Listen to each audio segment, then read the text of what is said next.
Hello, Chuck. This is Quentin. Hey, Mr. Tarantino's in the house. Chuck the Man. movie guy. Yes, it's me. Hey, you rocked another film. I'm telling you, not only did I love this movie, I love the score. Oh. I hope somebody sends it to me. It rocked. Oh, we can take care of that, actually. I have the power to do things like that. Yeah, and you know who was what I thought a secondary character in this film was? A suspense. I can't tell you how many times I held my breath during this movie. Oh, that's really flattering, man. I really appreciate it.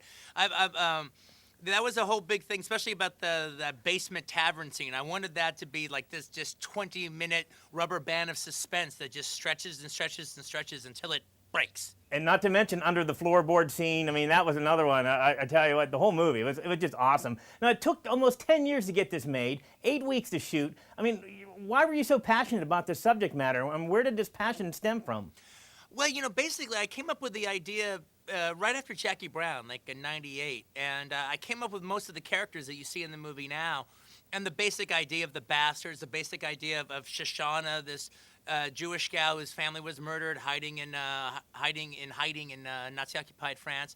But I had a different storyline in mind, and so I followed that story, but it just got too big. Yeah, and it would have been a miniseries. It wouldn't have been a movie. So I put it away and did Kill Bill and some other things. And when I came back to it, I came up with a different storyline that I could actually do as a movie, but with all those same characters. But I was always just, I liked the idea of doing genre movies and the idea of a bunch of guys on a mission like Devil's Brigade, Dirty Dozen kind of film. Hadn't been done in a while, so I liked the idea of throwing my hat in that ring.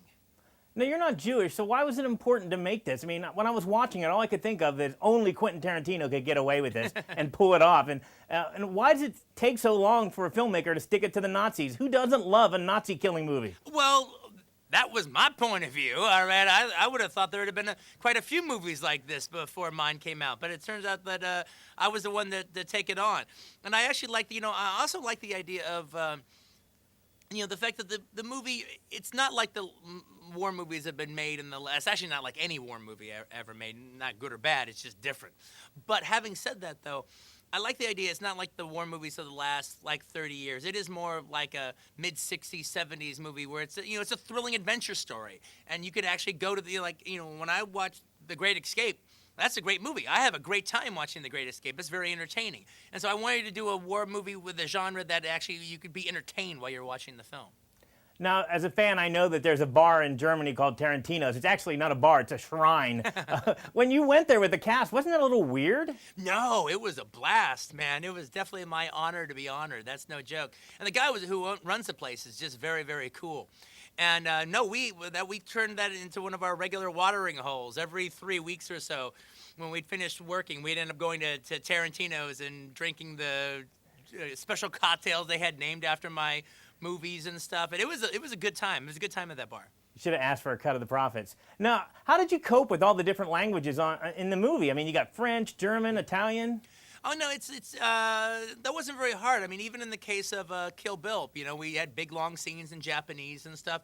I actually kind of like doing that. I don't know if I'd be able to do it so well if I hadn't written the script. If I was doing somebody else's material. But when it's your own dialogue that's been translated and you're doing it, even though I don't speak French or don't speak German, you get a sixth sense. You just know when it's right.